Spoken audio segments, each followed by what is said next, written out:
So this is Bitcoin 101.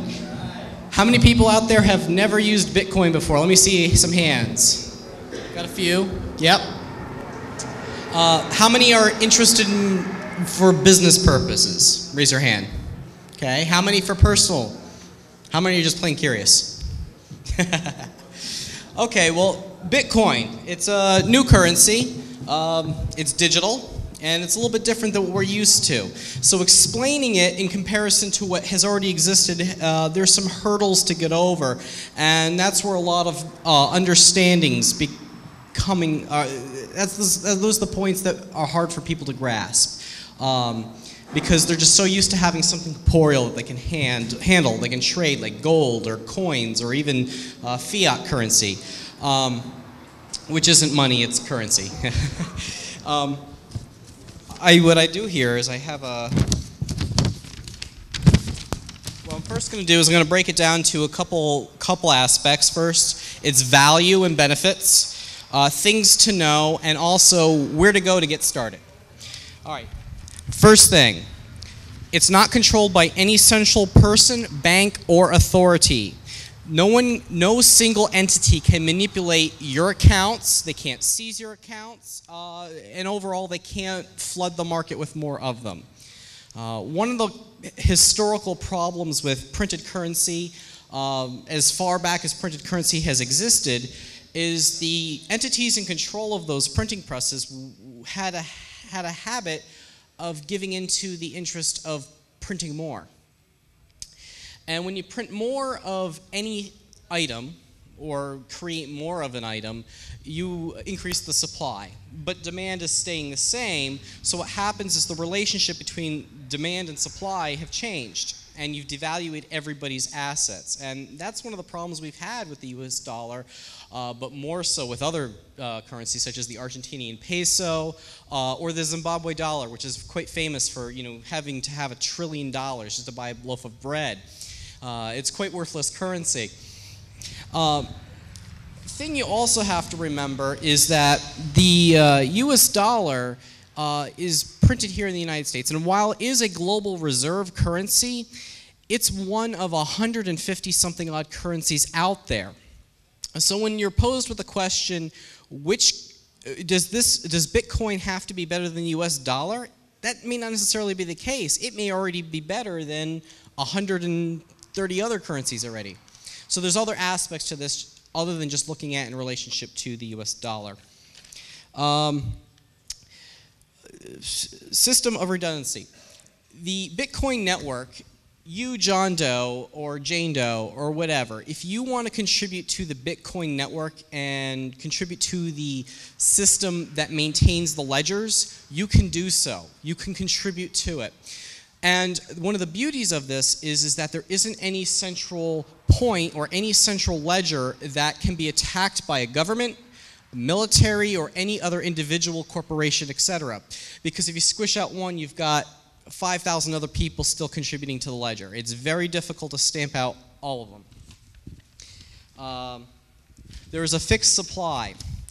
One of the fascinating things about Bitcoin is that it's actually dictated by a mathematical formula.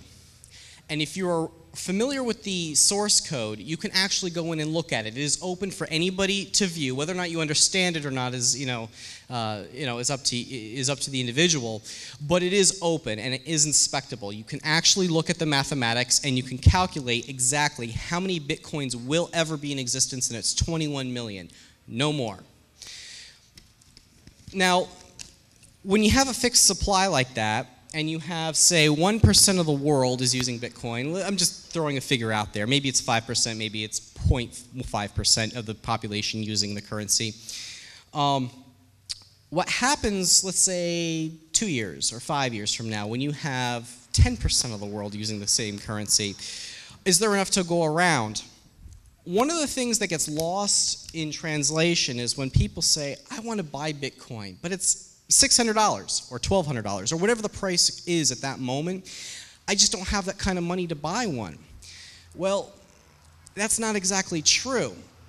The dollar is made up of 100 pennies, 100 cents. a Bitcoin is actually subdividable up to 8 decimal places out.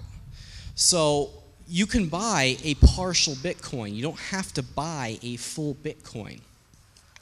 And what this allows is that as more people start adopting it, even though you have a fixed supply of 21 million, each individual holding that you hold thereby deflates, making it more valuable over time, which is actually a fascinating thing. And this is somewhat different than the past where governments would just print more and they actually go down in value. Or you find another gold mine in a mountain, all of a sudden you have a whole bunch more gold in circulation. Well, with Bitcoin, it's very predictable, the exact release point of every single Bitcoin, which is every 10 minutes. And it's right now they're releasing about 25 every 10 minutes, I believe it is. But that decreases every so many cycles, degrading until finally there's 21 million in circulation, and that's it. Let's see. Counterfeit proof. Because it's based off of laws of mathematics, you can't alter them. I guess I got to talk about it from a different perspective. Maybe I'll come back to that one a little bit later. But each Bitcoin is verifiable continuously. So if I were to trade you some Bitcoin, it's verified up in the sky amongst all the ledgers, verifying that that is a valid transaction every single time that you make a transaction with it. So you can't duplicate it, you can't counterfeit it. Let's see, as a payment system. Now this is the interesting thing that may appeal to people that want to use it as a merchant transactions.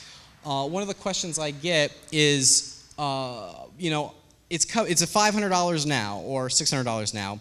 I don't want to have to be susceptible into the fluctuations of price because I have to pay for the goods that from my vendors that I just sold to my customer. I need to be able to pay my vendors, pay my rent, pay my taxes if that's your thing. You have to be able to count on your income. Well, the fascinating thing about Bitcoin is that it is digital. You can actually make your transactions almost instantaneous.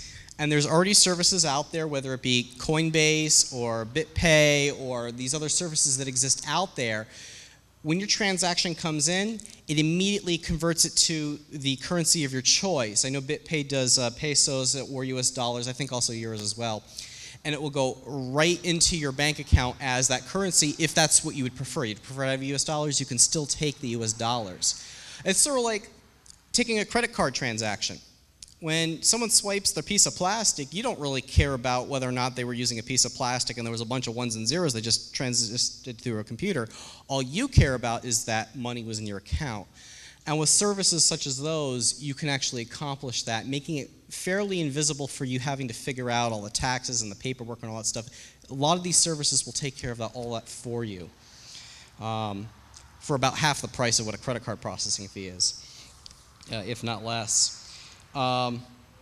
Real transfer of ownership. Now, once in a while, my wife, she has a business online. Every once in a blue moon, a customer will buy something, she'll ship it, and then a few days later, they will say, oh, she never shipped that product, and then call up their credit card company and then reverse the transaction, and the credit card company will reach right back into her bank account and pull the money out. And if the money isn't there, she gets an overdraft fee, even though she already sold her product. Well, with Bitcoin, there is no reversing. Once the merchant receives that money, it is then his, and nothing in the world can reverse that, ever. Now, what will happen is that you will then have to have a reputation with your customers, your clientele. If you have a bad reputation of ripping off your customers, you have to live and die by that. You then, as a merchant, become more accountable whether or not you're screwing over these customers over there or not. And you already see systems in place such as on Amazon or eBay. They have a rating system. Okay, this person is 99% reliable. And every once in a while you'll see a vendor that only has like 1 star and they're only like 5% reliable. Well, as a consumer, you are responsible for deciding which vendor you want to buy from, as well as the merchant having to have the responsibility of providing a good service for what he's receiving money for. This is putting the responsibility back into the individuals, the buyer and the seller. It's actually quite fascinating, and it's actually making things cheaper, because the credit card companies figure that a certain percentage of people are manipulating the system. They have to incorporate an additional hidden fee, so to speak, in their charges, as well as their profits and all the other things that they have to pay for, their overhead, the machinery, the computer systems, etc. Well, with Bitcoin, there isn't. Right now, you can theoretically send a Bitcoin. You can send me $1 million worth of Bitcoin theoretically for free, from you to me in about 30 seconds to maybe an hour, depending on how long it takes for it to process. If you don't actually include a voluntary transaction fee. The fee is voluntary. If you actually include the transaction fee, it goes through the system much faster. And is there anybody else here who's quite familiar with Bitcoin? Yeah. Am I on par with how I'm explaining this? I hope I am. So that's one aspect of it. And by contributing to those processing fees, you are then helping the ecosystem of the people who are maintaining the ledgers. The people who maintain the ledgers also get a reward, which is separate from this. But from this perspective, I'm trying to talk from the merchant customer relationship, which is what you care about. You care about making money. You don't necessarily care about how the Visa system works. You just care that it works. All these mathematics and all these formulas, all these computer systems have already been figured out. And it's proving to be pretty resilient, which is pretty amazing. One of the things that people don't realize is that when you're transferring funds from, say, New York City to Mexico City or Guatemala or whatever, one of the problems that some people that don't have banks, they have to use like Western Union to get that money back to their families, that they're really working hard to really help out their own economic situation. The banks are counting on that. They know that those people are there to it's called remittance, where you're taking money from one country and you're trying to send it back to back home, back at your wherever your home country is. They're counting on that. They don't want that whole economic situation to go away, because they shave off a little here. It can cost, 50 upwards to 50%, depending on how you're actually transferring the money and how much money you're actually transferring. And all that's lost along the way. Well, with Bitcoin, you can be in Japan and you can be in New York City, and instantly the money is transferred from your account to their account, and nobody was in between you and them, which is absolutely beautiful. Let's see. Penetration is growing. Just this last week, Dish Network was another company that is now accepting Bitcoin. So is Expedia. You can actually book your trips, flights, hotels with Bitcoin. And that list of companies is growing all the time continuously. It's like a network effect. I remember years ago when it was relatively new, there was only a few people that were hobbyists that might take it. Like, I remember Alpaca Socks was one of the earlier ones. There was a company over in Amherst that actually sells alpaca socks for Bitcoin.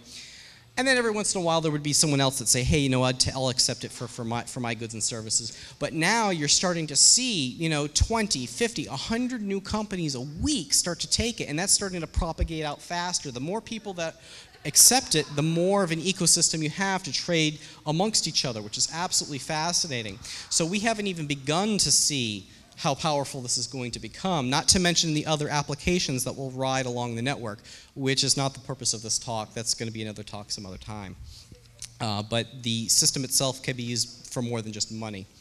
So these are some of the benefits. Let's talk about things to be aware of. I remember when I started off, it was a couple of years ago, when it was really new. It was more of a hobbyist type thing. In fact, it was such a hobbyist thing, I mined probably a couple hundred Bitcoins back then, and I tossed those hard drives. I don't know where the hell they are now. No! But there's a lot of things that I had wished I'd known all along the way. And the thing is that even people that you think are like on the top of their game as far as Bitcoin or economics or all these other things. There's all these little things that someone forgets. Okay, we're all human. There's always these little things that, oh shoot, I had all that money on Mount Gox. Why did you do that? Well, here's something interesting. I actually had money on Mount Gox. I withdrew every dime the moment I started feeling something was not quite right. And the only reason why that saved my money was because of lessons learned earlier. Let's start off with lost Bitcoins, etc. Start slow. People say that you should go out and spend $100,000 on a college education. Whether or not you should or not is really up to the individual. I paid my own way through college. I had a good paying job at the time. But retrospectively, it really didn't add all much to my life. I probably would not have done it if I were to go back. Let me give you a little piece of advice. Bitcoin is extremely easy to learn compared to the money you can spend to learn it. Let me put it this way. Take $20. If you could take $20, not $100,000 like you would spend at a college to get this really massive education, $20. And then you were to convert it to Bitcoin, buy a good and service, collect your change, put that change into a savings, and then you can actually see it from start to finish. All those little knowledge that you'll pick up along the way, plus all the questions that you'll raise. Oh, when you get to point B, when you start to actually purchase your product from overstock.com, which would be a good example.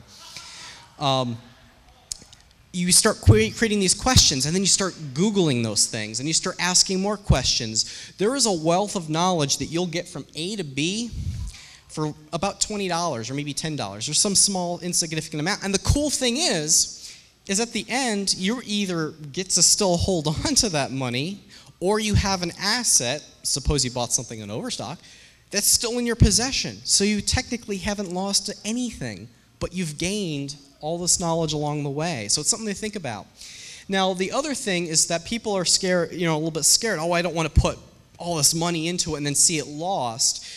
Well, take it from this perspective. All that knowledge you're going to gain along the line, maybe you do screw up. Maybe you do send the money to a wrong address or something, or the private key is lost.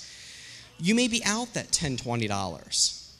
But you have learned a significant amount of money in comparison to that amount of money that maybe you would have spent at college or in economics class or even a computer class or whatever. I mean, we're talking good bang for your buck. My point is start off slow. Don't jump in and say, wow, this Bitcoin thing is really taken off. How do I move my 401k? Good thing I did last year. But I'm not recommending that to anybody else. I do recommend you start off slow, gain that little bit of knowledge until you're comfortable with it. As an investment, I'm going to give you the same investment advice that I was given years ago about real estate, gold, some mutual funds, etc. This is the most important thing you can learn about any investment, Bitcoin or not Bitcoin. Remember, this information has to be applicable universally, not just Bitcoin.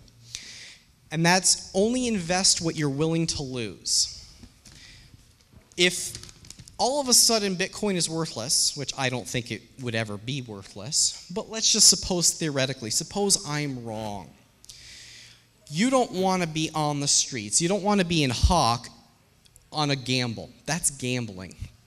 Don't gamble with your life savings. Start off slow, and if you think, I've got 20 grand kicking around, I think I'd invest it. If I lose it, shame on me, but I really think that this is going to take off. Then invest that money. Don't mortgage your house on this, okay? And that applies to any other investment, otherwise you're gambling. There is no FDIC insurance on the accounts or any of the wallets. You as an individual must take responsibility for your own account. Now, this is a concept which I think is 100 years, we've kind of been in this bubble. 100 years ago, that was the case. Not everybody had their money in their bank. A lot of people had their gold coins and silver coins in their mattresses, which may have presented some other economic problem or whatever. We've all heard the stories back, back in the 1913 era, etc. But the point is that people took responsibility for their own savings. Maybe they put it in a safe to keep it safe. Or they did go to a bank and put it in a safety deposit box. That was an individual taking responsibility for that money. Now, with the banking systems and the insurance systems, we have all these layers of shielding us from our own money that we aren't as responsible with our own money. We always have the faith that the bank is going to be there to take care of it. Or the government is going to bail out the bank of which my money is stored. I don't have to worry about it. Well, with Bitcoin, you have control over that, but with that control has the responsibility to secure it wisely. There are proper procedures to save and store it, but like I said, when you start off with your first $20 or $10, play with it first, okay? Have fun with that first little bit. Then when you're comfortable handling it, then before you invest your $10, $20, $100 million, whatever, make sure that you know those safe storage procedures. And there are procedures out there online, which I will go over in a little bit. Exchanges. Never, ever, ever, ever, ever leave your money on an exchange. An exchange is good, or it's not necessarily good, but it's there for one purpose and one purpose only, and that's to exchange your money. That's what it's for. It's not a savings account. It's not a checking account. It's not all my stack of chips on red waiting for it to hit. Okay? Don't do that. When you put your money on the exchange, whether it be US dollars, euros, pesos, rubles, whatever, put up your trade of how much you're willing to accept in Bitcoin or vice versa, and once it executes, take your money off the exchange, because as long as it's on an exchange, it's not in your possession. Which means if the exchange decides, hey, I've got $1 billion in accounts here on my exchange, and I'm in control of all of them, they can decide to close their doors and walk away with all your Bitcoin because it's in their possession. And I think that's one of the things that a lot of people fell victim, even people who know their way around Bitcoin or have been around even from the really beginning, they started getting in the habit, bad habits. This is bad habits. They left their money on the exchange, and then when Mt. Gox closed, all their money went with it. Whether or not it was stolen or inside job isn't necessarily relevant. The fact of the matter is people left their money in the trust of someone else who they never met. And that's something you have to remember. These are the warnings, and this is kind of the doom and gloom section of the talk here. But this is stuff you have to be aware of. Okay, long-term storage. There is a method called a paper wallet, which allows you to store your money. In fact, I have an example in my pocket.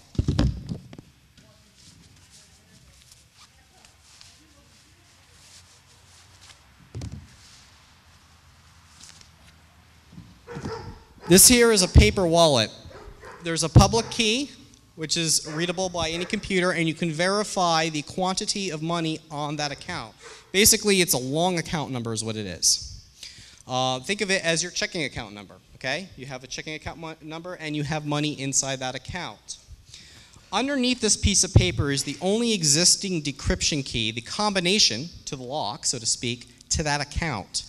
It doesn't exist anywhere. It doesn't exist on any computer. It's not on any web server. It is only on this piece of paper.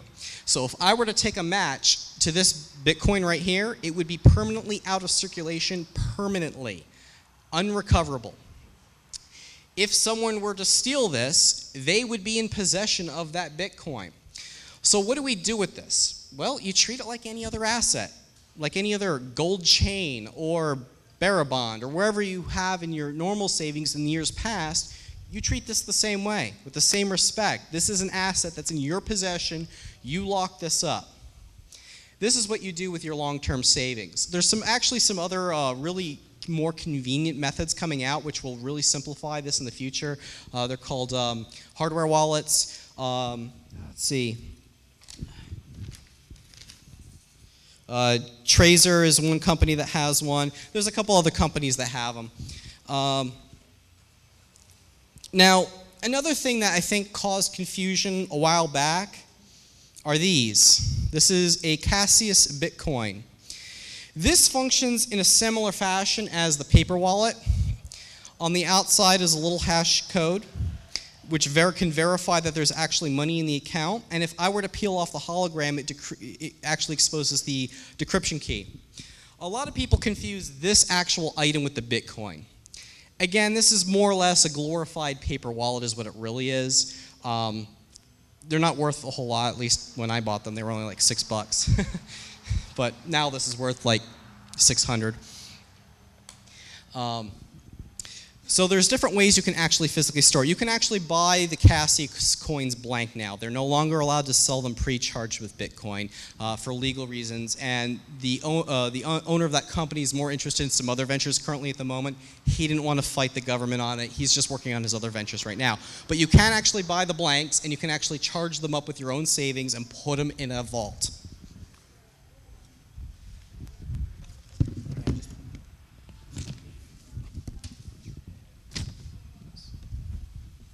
Okay, put those away for safekeeping.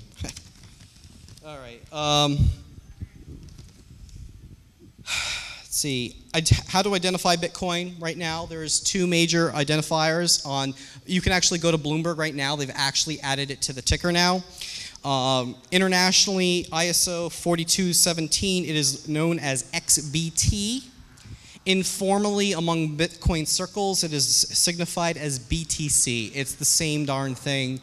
It's just a way to identify it. I was going to say Apple is hostile to Bitcoin, but that has since changed as of last week. So now they're actually opening up the Bitcoin, the Apple Store for Bitcoin applications. Okay, so those are the important things to know. How much time do we have left? Can I get a time on that? 30 minutes. Okay, halfway there. Perfect. We talked about where to put Bitcoin. I can tell you where to put it. Let's see. Large sums of money. Let's just summarize this up. Go on paper wallets or hardware wallets and physically put in a safe or safe place. Small sums, petty cash. You can keep that on a phone. You never ever want to keep on a phone more than you would normally keep a U.S. bills in your wallet. You don't want to put $100,000 worth of Bitcoin in your phone because your phone, just like your wallet, can be stolen. It can be lost. You could burn up in a fire. It can be destroyed. But you want to have enough that you can be liquid enough to buy that hot dog over there or the tea at Site 14. But you need to know what is a responsible amount that you might use in day-to-day usage. Maybe you are the kind of person that wants to have $5,000 in your pocket. Maybe that's what you do. Maybe you like to fly first class, from here direct to New York City or whatever. But that's up to you. So I can't give you a recommendation on what that amount is. That's really up to the user. But I generally say how much you would keep in cash in your pocket is how much you would keep on your phone. Medium sums, and this is kind of an in-between area. I like to buy things on now Overstock. I used to buy a lot of stuff on Amazon, but now that you can buy directs right off of Overstock.com with Bitcoin, I now am buying stuff from there. But my purchases may be more than the $5 hamburger or this or that. I may actually spend $2,000 on a nice bed or spend a few $100s on some nice sheets or something like that. That's sort of like the in-between area. You don't want to have your $250,000 worth of savings in your on your web wallet, but you do want to have probably a little bit more than your phone wallet and a little bit less than or significantly less than your long-term storage. These are actually basic life advice. It doesn't matter if I'm talking about gold, does it? You don't want to be walking around with your life savings worth of gold on you. These are things that you have to really look. It's really not necessarily all that different than the way things have been in the past with the money that you've already are accustomed to. Now let's talk about how to get Bitcoin. This is the interesting part, I think, to a lot of you. There are 4 ways to get Bitcoin. Method number 1, Sell or barter something for Bitcoins. If you have a product, suppose you make pottery, you can then say, hey, I'll take Bitcoin for this piece of pottery. Or if you sell tea at Site 14, you can sell it for Bitcoin. That would be one method. Or you can say, I'll clean your house, or I'll mow your lawn for Bitcoin. That is one method. Oh, that's bartering and selling. That's one way. Method number 2. Trade or buy on a web-based currency exchange or store. There's 2 types of exchanges online. Let me give an example. I guess BTCE out of Bulgaria, or CampBX, I think, is based out of Florida. Those are exchanges, and you can actually put up your currency. Like on BTCE, you can put up rubles. You can transmit rubles from your own account to their bank account, or USD from your account to their account, or pesos. And then you can put a bid on the exchange. And it's exchanged just like a stock exchange, or even like, farmer's market where you have an auction type system. You can actually exchange your currency directly for Bitcoin and vice versa. The other type of exchange would be like Coinbase, which is a store. They have a listed price. So they'll say $620 per Bitcoin. And you can say, I like that price. I'll buy a half a Bitcoin, or 5 Bitcoins, or 100 Bitcoins. Depending on how much they have in stock. When they do run out of stock, you actually have to wait physically a certain amount of time before they restock their Bitcoin. But that's just an example of a store that you can directly purchase. There's no bidding, there's no fancy stuff. Generally, it's a little bit higher than you would on the exchange because they have their overheads, etc. But I tell you what, starting off, that would be my recommendation, is go to a Bitcoin store such as Coinbase and just buy your first Bitcoin there just so you can have some. So you can use on Overstock or some other website out there. It's a great method to start. Long term, maybe you want to get involved in the exchange and for your savings and investments and stuff like that, but that's definitely a good place to start. And if you sell or barter, like if you're selling your product, you can use a service such as BitPay or even Coinbase. They can set up your merchant system so that you get money right into your accounts. Method number 3, tipping. What you can do is you could have a little barcode right on your tip jar.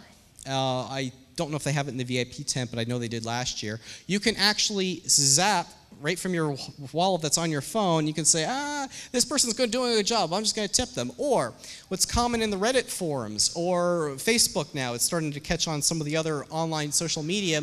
If you know the person's checking account number, you can't withdraw from it, but you can deposit into it.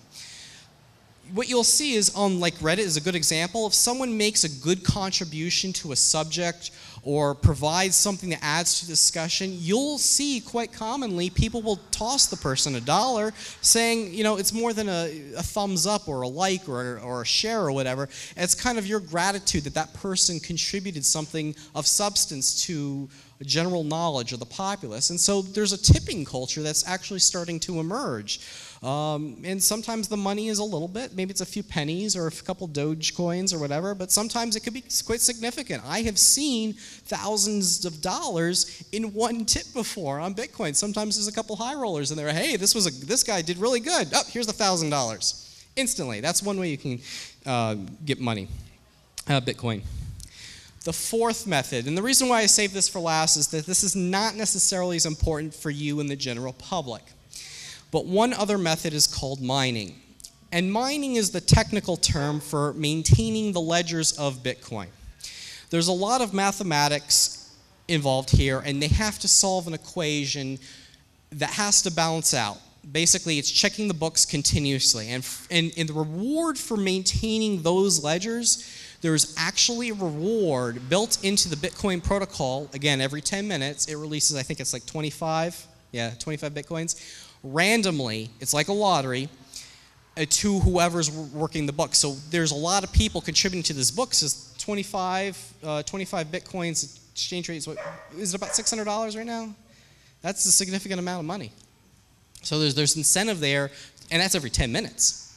So that's one way you can make it. Now, with the large quantity of people that are processing all these ledgers, the statistical chance of actually winning that little lottery ticket is now becoming quite low. It's quite competitive environment, and there's some political discussion, philosophical discussions, economic discussions about where this is headed and what's happening there. But for the person starting off that doesn't even have Bitcoin yet, don't worry about it. If you want to get into that at a later time and you want to really read up on the economics and the programming and all this mining stuff and ledger keeping, you can, but start slow. Start with the $5, $10 first. Just buy your hot dog or your pillowcase on Overstock or whatever. Don't worry about that quite yet. Okay. I now have 8 steps in your Bitcoin adventure. Number 1, educate yourself. I'm a Bitcoin advocate, but the reality is that if you're going to be handling this currency, whether it be an investment or as a tool for your job or for whatever product you're selling or whatever, you need to be comfortable. You need to be able to accept the word of yourself. You need to be able to trust yourself of being able to answer your own questions, not from me to you. You need to be able to be independent. Rely on no one. Don't rely on me, rely on yourself. The first thing is educate yourself. There's a couple really good YouTube videos. I actually have a couple of these printed off that actually tell you exactly which sites to go to. A couple videos to educate. They're educational videos. Yeah, one of them may drag on for maybe a half hour or so about various different things, but it is definitely worth a watch once. If you don't recover 90% of the knowledge that's in there, at least you walked away with 10% of the knowledge that some of these videos have. 1 or 2 of these is actually quite short. I think like 2-minute videos, but they're very good videos. Number 2, now after you've educated yourself, go ahead and buy some. My recommendation for a user is go to Coinbase.com. I'm not a shill. I don't work for Coinbase. I personally use Coinbase on occasion. I actually trade directly on the exchanges because I know how. But for a person starting off, perfect. Go there. Definitely. They will get you up and running. They'll get your account verified. There are people here that have come to PorcFest that don't have access to a bank account, though. And that's quite difficult on Coinbase. An alternative to that would be localbitcoins.com or Mycelium. Both are really good if you want to do cash transactions in person. Basically those are sites that actually coordinate, like Craigslist or whatever. Say, hey, I have Bitcoin. I'm willing to pay you, $50 worth or whatever. And you just work it out, a private agreement. There's usually some location, a cafe that's in town, and you agree to meet at that certain time. Sometimes these meetups actually grow to be quite large. Sometimes it may be 2 people there, sometimes it may be 10 people, and you get to chat about other things, how fascinating it is or whatever. And at the same time, you can trade in person with cash for a little bit of Bitcoin. But if you do have a bank account, I do recommend the Coinbase option. It is the simplest. It is not the fastest. Mainly because you still have to wait for the banks, not Bitcoin. You have to wait for the banks to process that first transaction, the know your customer. Coinbase plays by the rules. They play by the book. If you start transacting several $1,000s on their servers or whatever, hopefully by then you'll be trading on one of the real exchanges, not a store to get your Bitcoin. But they will actually keep track of your tax information and prep that for you so you have it. You can go to your account and say, here, this is the capital gains I made on this or whatever. They will take care of that. And they will work with you. If you want to do a business venture, you can actually work directly with them. They're pretty good guys. Let's see. There are some exchanges out there. You'll find them if you want to look for them. You can go them. They're on the sheet here. A couple of them will be CampBX, Kraken, Bitstamp, BTCE, BTC China. I know that there's a couple of regulations that have been changing over in China, but I think you can still trade on their exchange now. I could be wrong. I don't know for sure right now. I'm not Chinese, so I don't know. Okay. So now that you've actually purchased your wallet on Coinbase, purchased your Bitcoin on Coinbase, the next step is go ahead and make a wallet on blockchain.info or go to greendresses.it. This will allow it so that you have a place to take it off the exchange, take it out of that store. But yeah, you bought your money, but it's still located on their server. Get it out of their possession. Put it in your possession. And again, if you want this flyer, I have several copies up here. If habla no inglés, I actually have a version in Spanish as well. I'm working on a French version as well. Number 4 is basically just a warning. Make sure you transfer the money to your private Bitcoin wallet on Blockchain Info or Green Addresses or wherever else you got your wallet. Get it out of the third party's hands. Number 5, spend Bitcoins directly. For your first few transactions, I actually do recommend you take that first few dollars and actually buy something. It's actually an educational experience. Overstock.com is a good recommendation. It's simple. It works similar to Amazon. You can browse toiletries, home goods, electronics. You can buy Android phones, which are very Bitcoin friendly. And you can then directly take that money that you have in your account and zap it over to Overstock and have something shipped to your house. Coins for Tech is another one that does electronics. Tiger Direct. Expedia. You know, you do your next, if you have a vacation coming up, hey, let's try booking our flight with Bitcoin. That's a good experiment. Dish Network takes it directly. Foodler, oh my God. Foodler is awesome. Again, I don't work for that company. I was out in Boston a couple weeks ago. Not a couple weeks ago, it's been a couple months ago. My car was hit by a drunk driver over the Christmas vacation, and things were just a mess. I was not liquid. All my money was tied up and getting all this stuff sorted out or whatever. But we had this event out in Boston, so we're out in Boston, and I don't know how it happened. I didn't have enough cash on me, and all my bank accounts were, all the money was all tied up. And I had remember hearing in the Reddit forum that Foodler takes Bitcoin. I was like, well, let's check it out. And this is we're in the middle of this is Cambridge area. Went to Foodler.com. Oh my God, thousands of restaurants locally. Like if you have a restaurant within the Boston area, and Foodler works in several other metro areas, New York City, and I think maybe 1 or 2 stores in Albany or whatever. You have to check to see your areas, see if you have got restaurants listed. But those restaurants don't take Bitcoin directly. They don't even know that they're taking Bitcoin. What the Foodler service does is genius. You can actually send them credit card information or Bitcoin information. They don't, you know, whatever. They'll take both payments. And they will act as a proxy and actually have the food delivered right to your door. And what's also cool about that service, this is just another fascinating feature, you know, it's a little tangent away from Bitcoin, is that if that store doesn't offer delivery, you can actually hit a check button and they will send a courier over to pick up your food and send it right to your house. It was so awesome. And they had, and of course, there was a couple deals for Bitcoin that weekend, and I ended up paying like $10 worth for enough Indian food for 4 people. It was so unbelievable. And there's actually still Bitcoin left over in the account because there was like so many compounding deals that weekend. It was awesome. But that was a really good experience, and that's another great way if you live in a metro city, metro area. Check out Foodler. There's probably some really cool things on there. OkCupid. You can now buy love for Bitcoin. Amagi Metals, you can actually buy gold, silver, palladium, and platinum bullion directly with Bitcoin. You can actually go to his website and you can actually have the bullion shipped directly to you. Or if he happens to be at this event, I don't know if he is, but he was at Liberty Forum.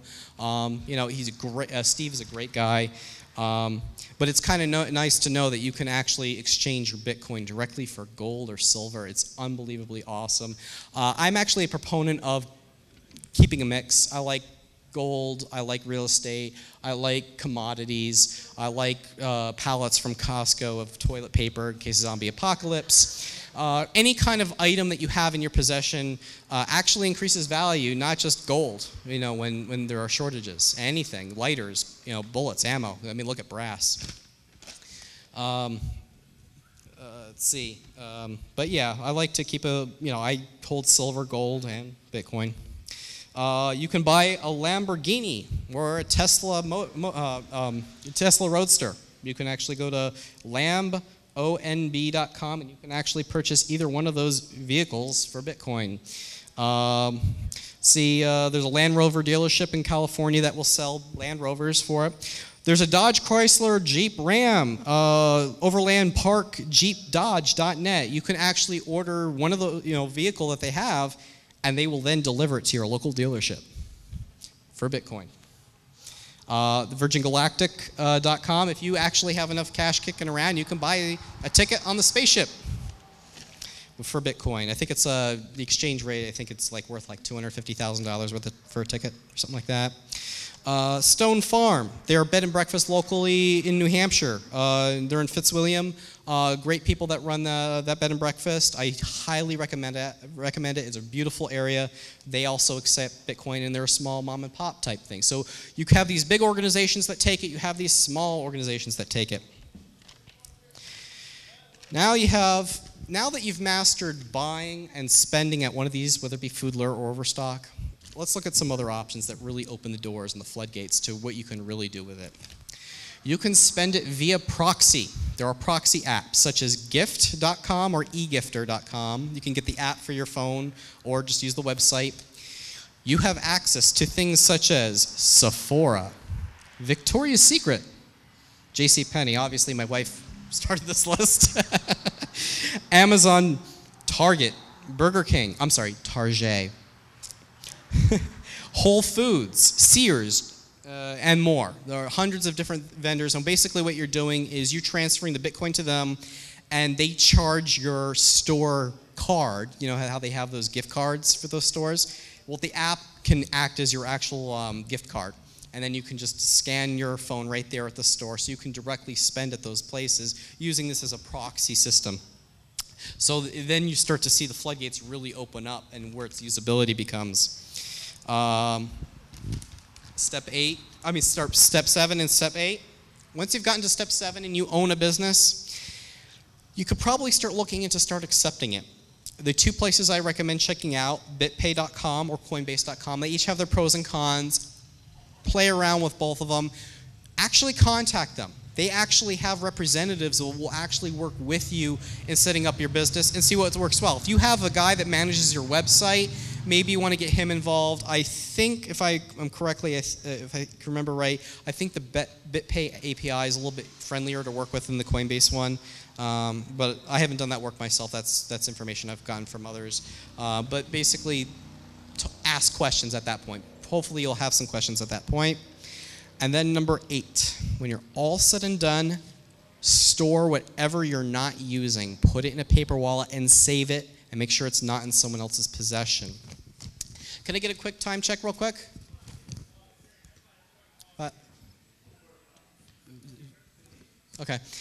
We got some questions out there. Anybody got some questions? You can raise your hand. I'll answer some questions now. I hope I covered it all. Yes.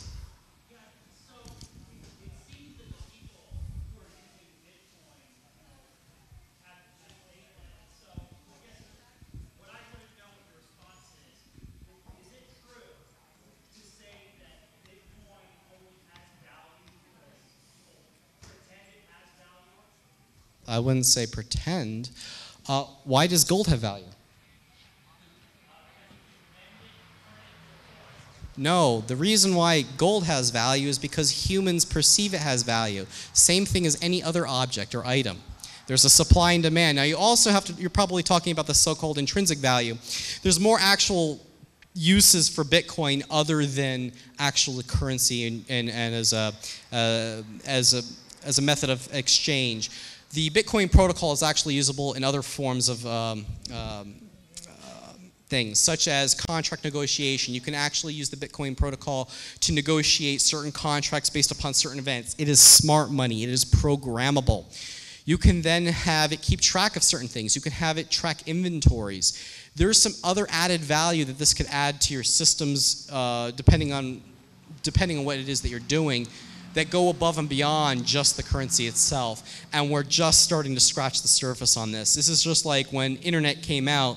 Who's going to use the internet? What's that good for? Well, that was before eBay existed or Amazon.com existed. When it first came out, the uses were never even conceived of at the time. Now you can buy something from across the world. It doesn't have to be Bitcoins. It could be US dollars. No one perceived that years ago, or that you'd be video conferencing with grandma. Years ago, you'd say, why would grandma get this? Who's she going to talk to? But now everybody's grandma has internet just about. Not everybody's, but a good portion of them out there now do. These are things that we didn't conceive when the internet first came out. Same thing with email. Now you can do all kinds of things with email. You can, you can have automated systems, emergency alerts. You can do all these things that ride upon the email system or some of the other protocols that are out there. Again, this is the frontier. This is the first time since the 90s where you're on the cusp of a new world, and it's going to really explode out.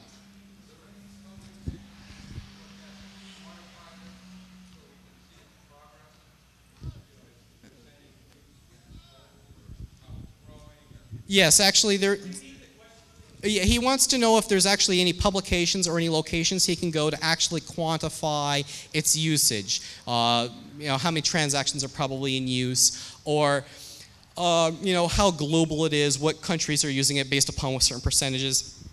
Well, one of the things that I really didn't go into is the anonymity of Bitcoin. It's not completely transparent, but it's also not completely secret as well. You can get rough figures. I think Blockchain Info has some rough figures, charts, diagrams based upon country, etc. They do exist out there. The accuracy you have to take with a grain of salt, but you'll get a good idea at least, and I think it's probably where you're going. But you can actually see the trends. The transactions at least are measurable, and you can see them because every transaction is public knowledge. Everybody can go in there and verify any transaction they want. So that is that part is quantifiable. Any other questions? Yes. Bitcoin is electronic. You can't touch it. What catastrophic event would have to happen that it would have to be wiped out? For it to all be wiped out, well, you have to understand that it's based off mathematics, not electricity. And that's one of the misconceptions is that, what if the government were to shut down the internet? Well, if the government were to shut down the internet, that would be a bigger issue, but yeah. I mean, it's all on computers. Not necessarily. No? Okay. The one in my pocket is on paper. It's just a bunch of ink on a piece of paper. That Bitcoin does not exist anywhere else but on that piece of paper. And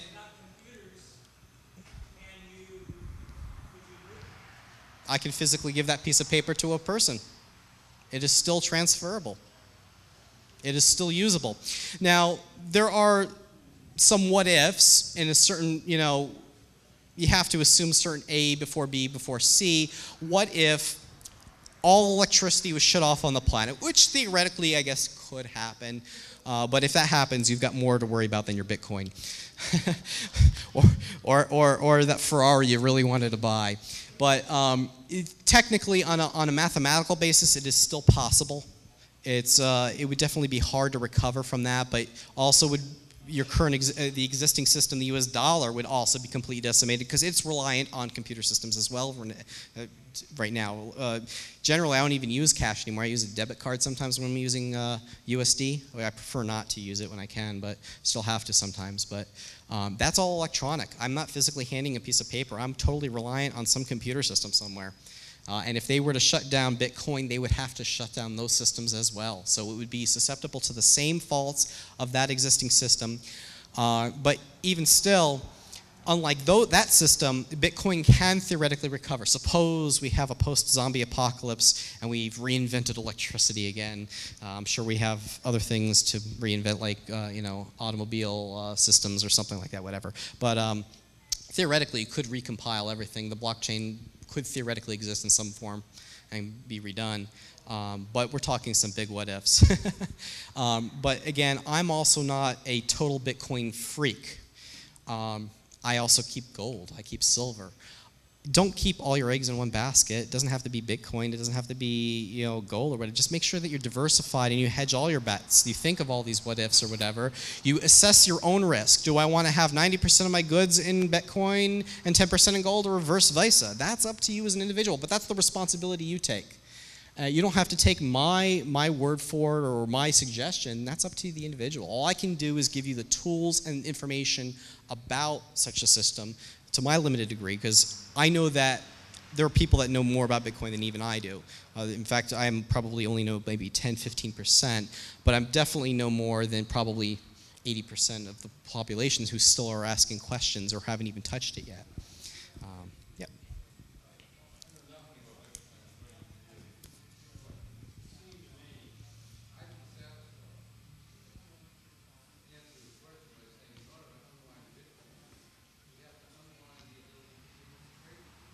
Say that again? You had to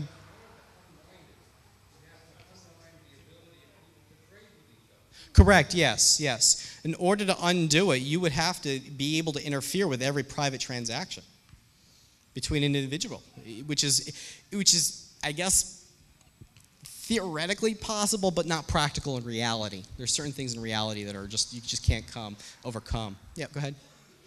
Hey. I think of Bitcoin as a way to move value. Yes. There's 300 to 600 billion US dollars that's not in the United States moving around this value. Oh yeah, speaking of value, he was just saying that he thinks it is more of a method of moving value around, not necessarily physical things that you have to, like bricks of gold that you need a truck to physically move. You're literally transferring value instantly from one person to the other. Here's something to think about. $1 trillion, you can't physically print it. There's not enough flax and cotton on the planet to print $1 trillion. This country is how many trillion in debt? Was it 17 trillion in debt? That's the official debt. Right. So how can you think about that? How does that happen? If you can't even physically print $1 trillion, there's not enough material on the planet to print $1 trillion. How can you be, over 10 trillion in debt? And really what it is it's on a computer system in some bank account where they're actually, in an analog fashion, transferring value from point A to point B. But it's based on debt, whereas Bitcoin is based on actual value, an asset, a positive commodity. You have any other questions? I guess we'll wrap it up. Thank you.